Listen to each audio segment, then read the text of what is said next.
저렇게 계속 허술하게 해서 빌미를 주고 문 총장은 법 전문가입니다. 문 총장 입장에서는 이런 프로세스를 지능적으로 이용하지 않을 이유가 하등 없는 거죠. 부동산 문제가 야당 국민의힘한테는 마냥 호재이냐. 국민들 보기에는 어처구니 없는 상황이 벌어지는 거죠. 누가 언제 1등으로 맞춰달라고 그랬나요?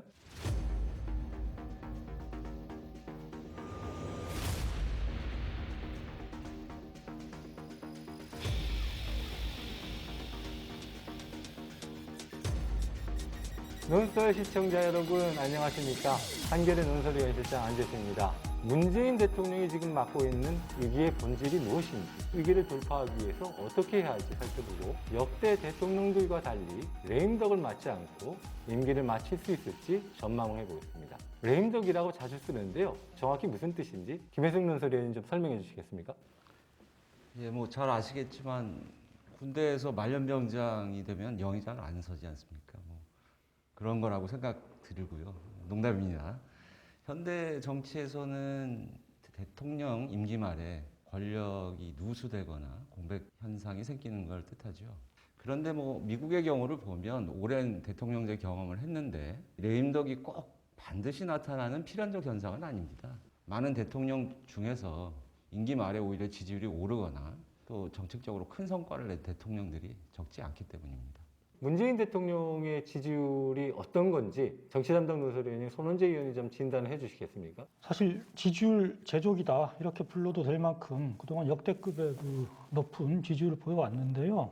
그래서 취임 이래로 40% 밑으로는 떨어진 적이 없는, 다만 지난 연말에는 일시적으로 30% 후반대까지 하락하는 그런 모습을 보여주기도 했습니다. 한국갤럽에서 조사한 걸 한번 살펴봤는데요. 12월 첫째 주 문 대통령의 국정 지지율이 전주보다 1%포인트 떨어지면서 결국 40%가 깨지고 39%를 기록을 했는데요. 문 대통령 국정 지지율이 39%를 기록한 건 이번이 세 번째였습니다. 조국 전 장관 사태가 한참일 때 한 번 39%였고 8월 부동산 문제가 한참 시끄러울 때 그때 39%를 기록했던 게 있었는데요. 이번에 이제 세 번째로 또 39%가 됐다는 거고요. 그런데 문제는 그 지난 두 번에는 39% 기록하고 바로 이제 반등을 했는데 이번에는 39%로 갔다가 그 다음 주에 또 1%포인트가 빠지면서 38%, 그러니까 역대 최저치를 기록을 했다라는 것. 이게 특징적인 면이라고 볼 수 있을 것 같고요. 다만 그 다음 주에 다시 2%포인트가 반등하면서 40%를 회복하기는 했습니다. 지난해 4.15 총선 때 문 대통령 지지율이 70%를 넘지 않았나요? 30%대 후반이면은 거의 반토막이 났다는 얘기인데, 이거 격세지감이 느껴지네요. 4.15 총선 직후, 그러니까 5월 첫째 주 조사에서 71% 말씀하신 대로 기록을 했는데 이게 아마 역대 대통령 지지율로서는 동기, 그러니까 같은 기간에서 그 쟀던 지지율로는 최고였던 걸로 기억이 되고요. 그때 이제 정점을 찍고 나서는 이제 지속적으로 하강하는 기조를 보여왔다. 워낙에 높은 지지율이었기 때문에 그때 조정을 겪는 건 이제 불가피한 면이 있는데요. 다만 지난 연말에는 그 폭이 좀 컸다. 이 점은 좀 눈여겨봐야 될 것 같습니다. 문 대통령의 그 최근 지지율을 역대 대통령들의 같은 기간 지지율이랑 비교해 보면 어떻습니까? 한국갤럽에서 그러니까 노태우 대통령 취임 이래로 역대 이제 대통령들의 국정 지지율을 쭉 조사해 온 게 있는데요. 집권 4년차 12월 달 지지율, 노태우가 15%, 김영삼 28%, 노무현 12%, 박근혜 이때 탄핵 국면이었기 때문에 4%, 5% 뭐 왔다 갔다 하는 상황이었고요. 30% 넘는 대통령이 두 분이 있었는데 김대중 대통령이 31%였고 잘 믿기지 않으실지도 모르겠는데 이명박 대통령도 32%, 그러니까 상당히 높은 지지율을 기록을 했던 걸로 나와 있네요.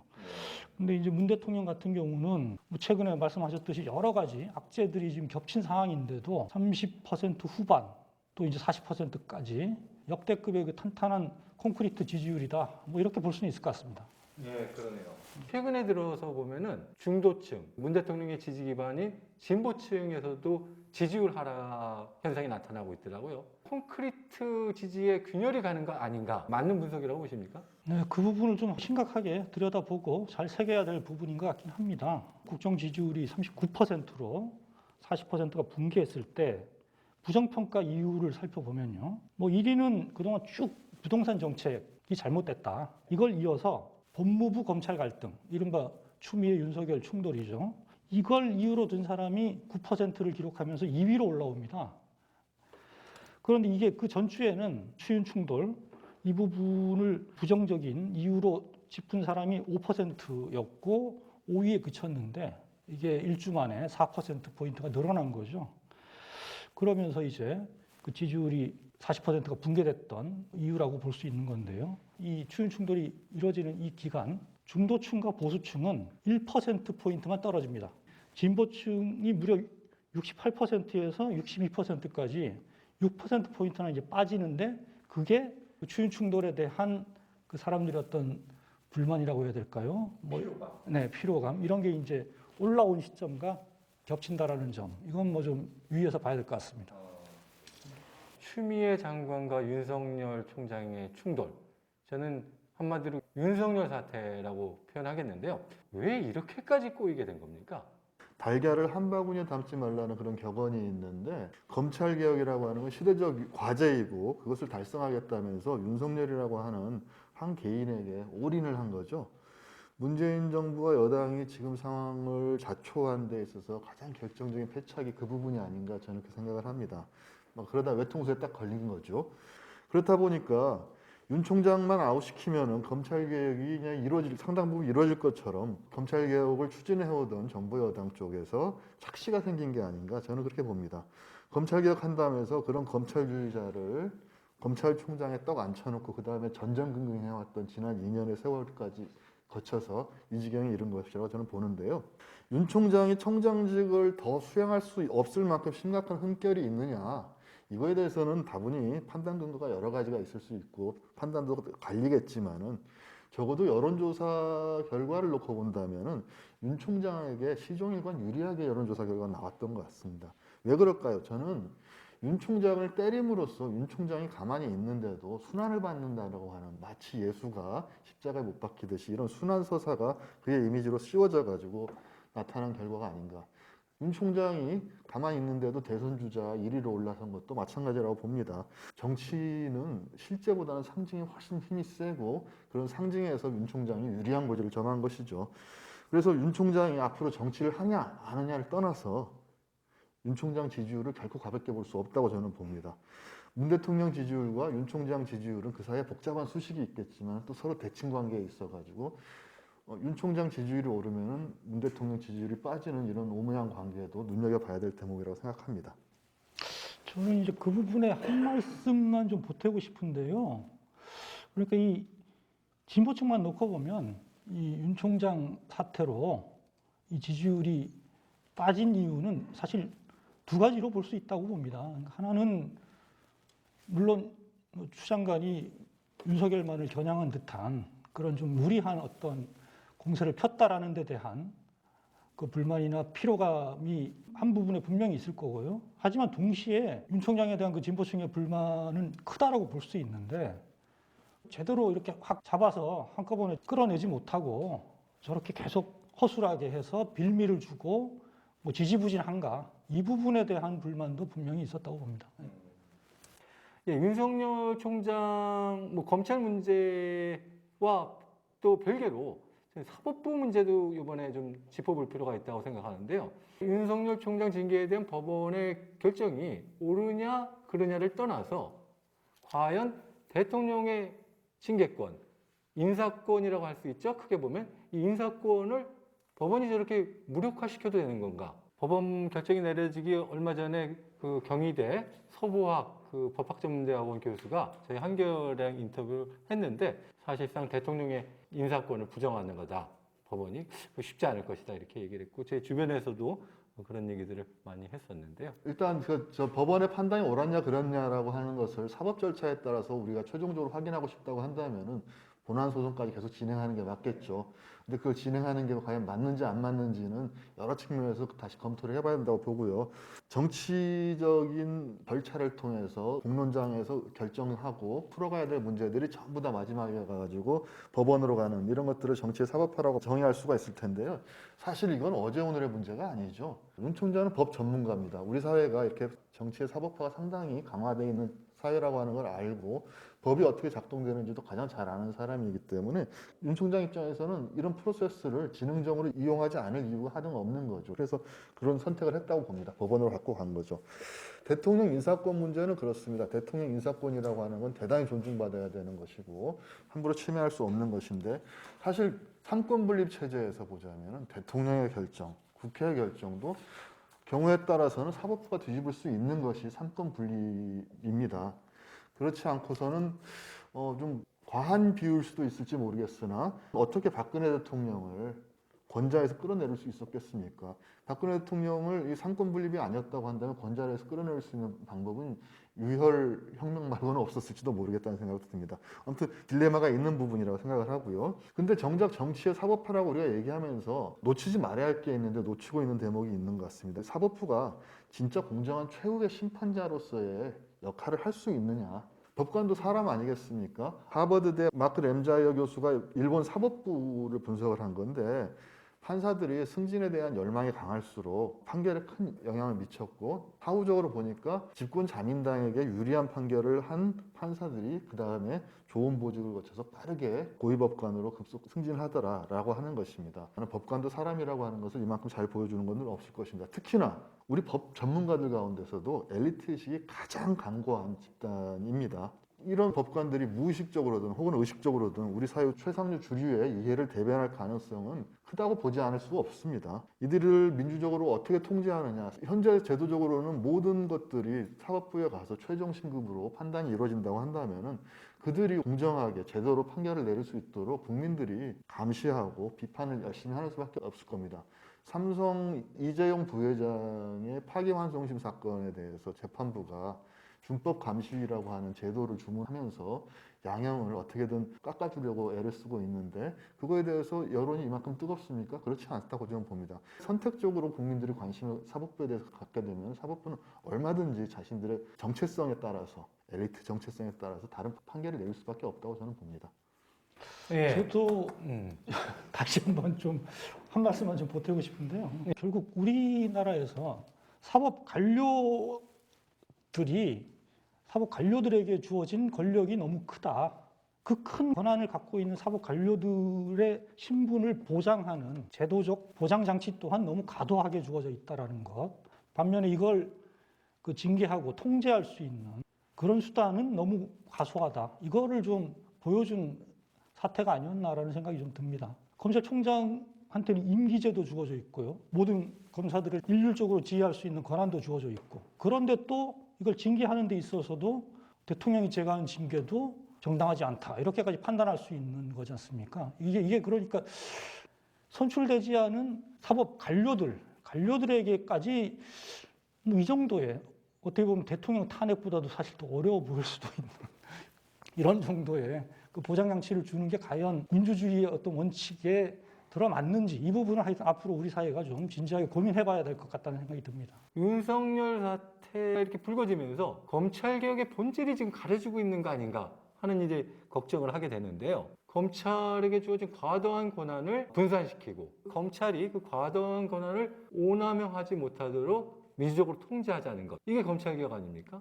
이거는 법원의 결정과는 별개로 이 검찰개혁은 그대로 살아있다고 보는데 이거 어떻게 지금 이 상황에서 검찰개혁 문제를 풀어가야 된다고 보십니까? 이럴 때일수록은 저는 정석 말고는 대안이 없다고 생각합니다. 정석도를 가야죠. 우선 아무것도 해놓은 거 없는 것 같지만 그래도 새해에 공수처가 출범을 할 겁니다. 또 검경 수사권 조정도 1월 1일부터 시행에 들어갔죠. 권한의 분산과 견제가 검찰개혁의 핵심인데 그거에 대해서 적어도 완벽하지는 않지만 상당 부분 많은 제도적인 성과를 냈고 그렇다면 그 제도 안에서 가능한 부분에서 최선을 다해가지고 성과를 내는 것 이것이 중요하다고 생각합니다. 그것들이 성과를 내면서 검찰개혁의 동력을 상실하지 않고 또 더 좋은 성과가 나오면은 검찰개혁의 필요성, 당위성이 다시 여론적으로 환기될 수 있을 것이다. 저는 뭐 낙관적으로 보는 편입니다. 윤석열 사태에 못지않게 커다란 악재가 코로나 3차 유행과 백신 문제가 아닌가 생각이 듭니다. 정확히 어떻게 백신 상황이 진행되고 있는 겁니까? 정확한 백신 도입 시점과 물량은 누구도 단언하기 힘든 상황입니다. 제약사들 외국 제약사들이고요. 이 외국 제약사들 생산 상황에 따라 달려있는 문제고 도입 계약 과정에서 비밀 준수 의무가 있기 때문에 정확한 내용들을 구체적으로 밝히기 어려운 상황이 있습니다. 현재까지 정부가 구체적으로 계약을 해서 확보했다고 하는 백신 물량은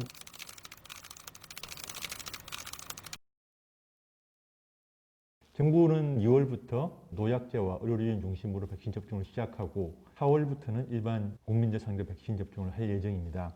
이 계획대로라면 상반기, 하반기 전까지는 집단 면역이 이루어지고 큰 불은 끄지 않을까 예상하고 있습니다.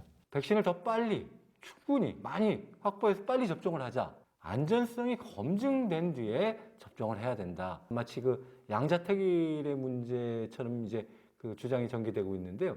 어떤 주장이 맞다고 보십니까? 좀 비율로 하자면 이 얘기는 아이들한테 뭐 엄마가 좋냐, 아빠가 좋냐 묻는 질문과 비슷하다고 생각을 합니다. 전문가들의 제안을 들어보면 도입은 과감하게, 접종은 신중하게, 일단 백신 도입은 과감하게 해서 충분한 물량을 확보를 하고 접종은 안정을 고려해서 신중하게 하는 방식이 합리적일 것 같습니다. 문제는 불안감입니다.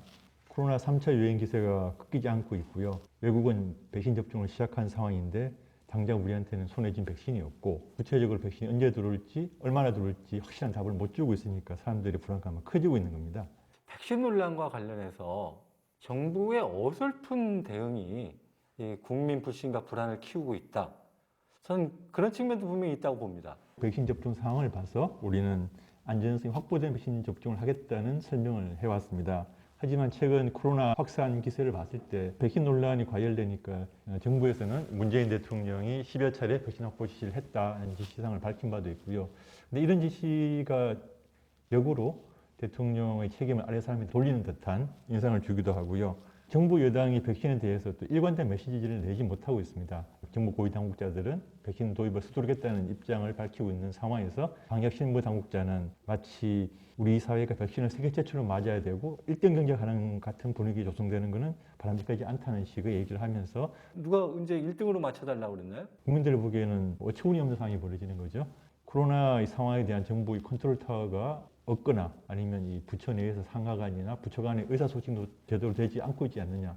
혼선 상황이 이런 국민의 불신을 초래하지 않을까 생각이 듭니다. 그날 사설도 썼는데요. 사설 제목이 백신 논란 핵심 짚지 못하는 동문서답하는 정부. 그렇게 사설 썼는데요. 백신 논란과 관련해서 제가 한 말씀 꼭 드리고 싶은 것은 일부 언론들의 그 왜곡 보도, 이게 국민 불안을 더 키우고 있다는 점, 이 점도 꼭 말씀드리고 싶은데요. 중앙일보가 대통령 직속 감염병 재난대응 TF위원장인 이종구 서울대 교수와 인터뷰를 했다고 하면서 이 교수가 자신이 문 대통령에게 백신 확보를 2차례나 직언했는데 소용이 없었다. 그러자 이종구 교수가 다음날 청와대 전체 출입 기자들한테 자기는 그렇게 말한 적이 없다. 대통령에게 직언을 했다 또는 직언이 소용없었다. 이 중앙일보 보도는 사실과 다르다.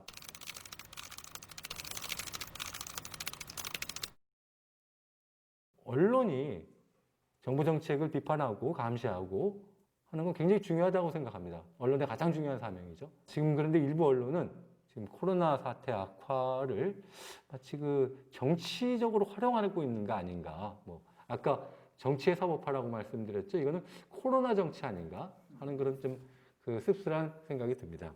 집값, 전세값, 부동산 문제 한번 얘기해 볼까요? 이 부동산 문제도 문재인 대통령 지지율을 엄청 깎아먹고 있죠.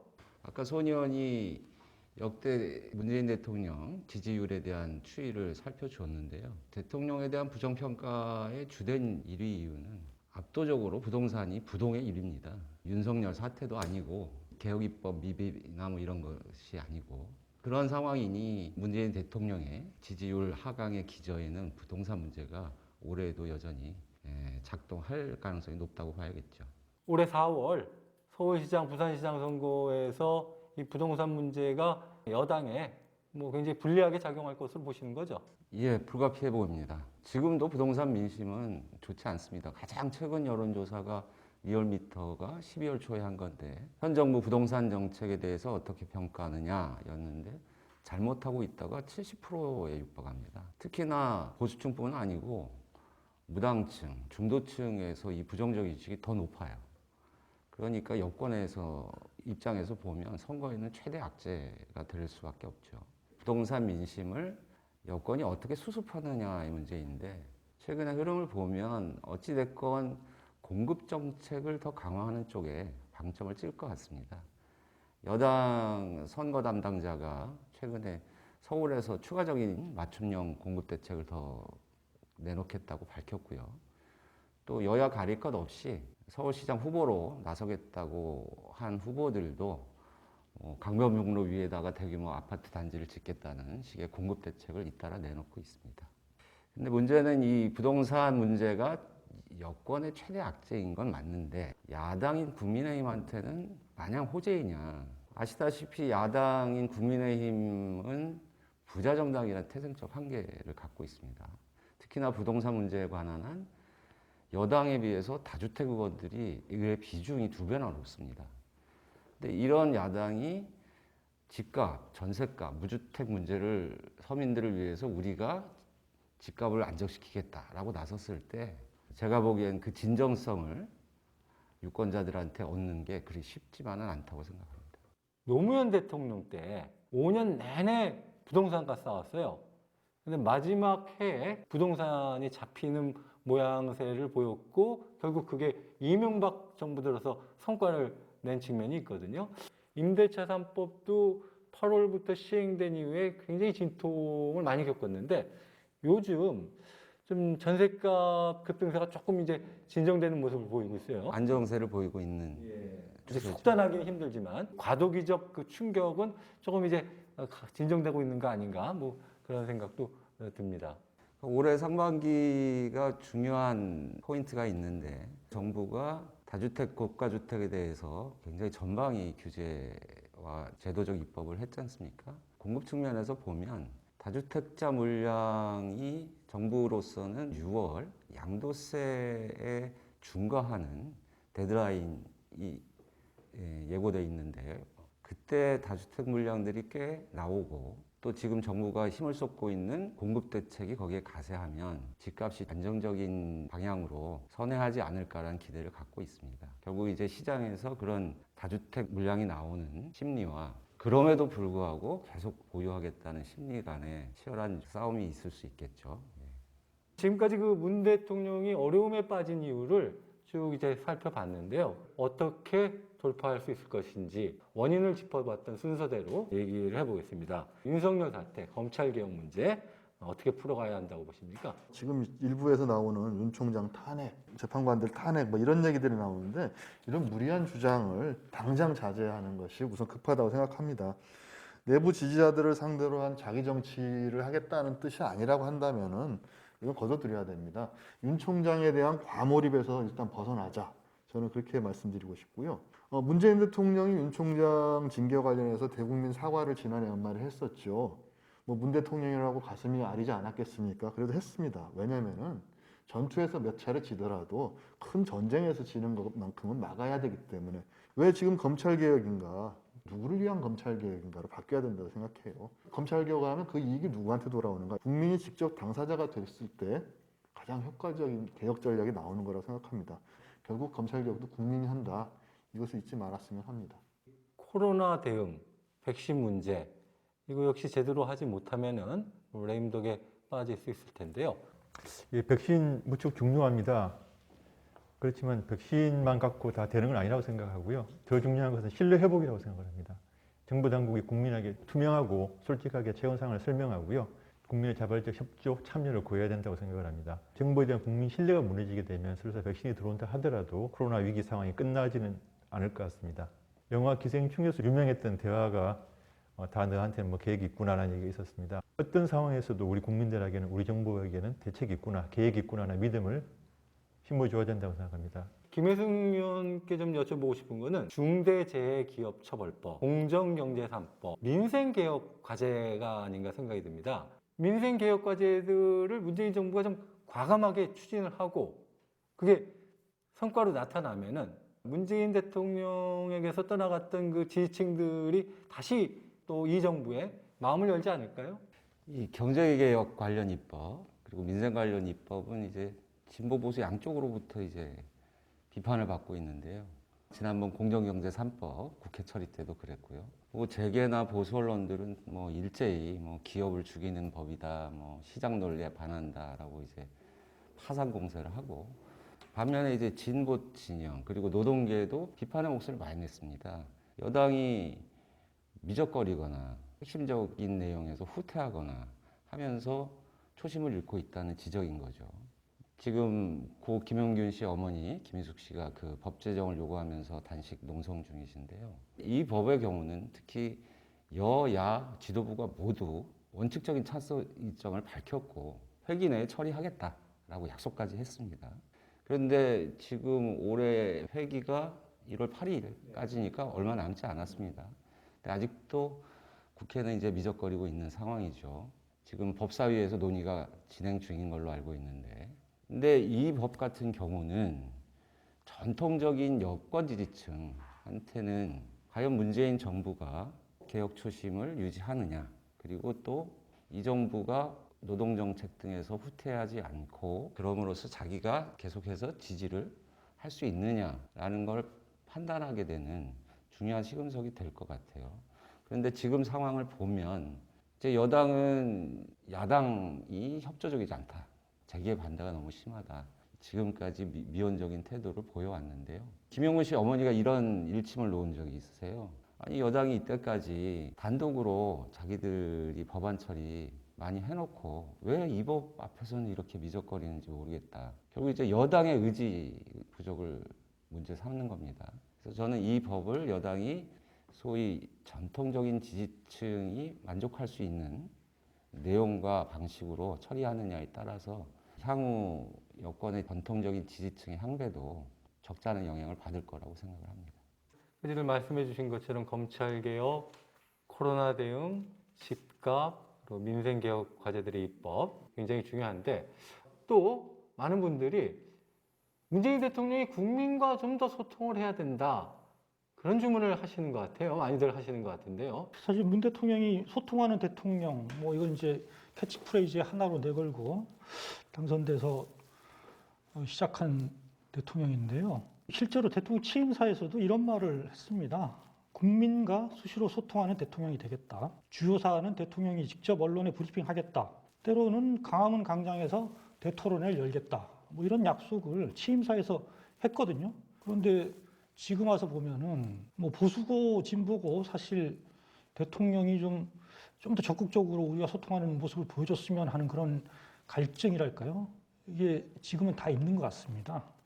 그런 갈증이 가장 강하게 드러났던 게 이번에 그 추미애 윤석열 그 사태에서 사람들이 다 왜 대통령이 임명한 두 사람이 저렇게 뭐 진짜 다투는 모습을 보이고 있는데, 그래서 피로감이 쌓여가는데 왜 대통령은 아무 말도 안 하고 있나, 이 부분에 대한 의문들이 있었거든요.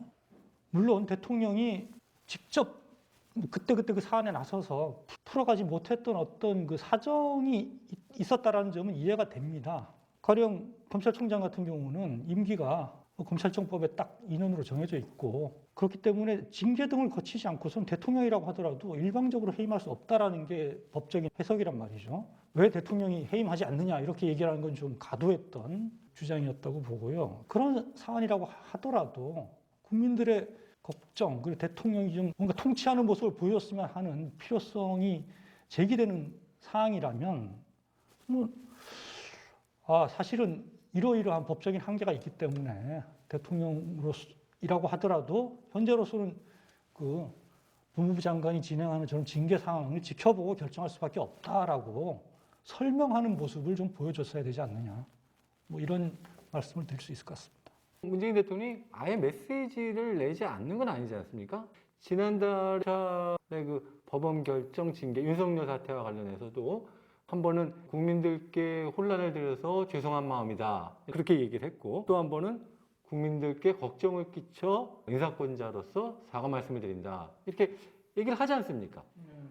이거는 부족하다는 건가요? 메시지를 내긴 했는데 그게 좀 일방적이라는 거죠.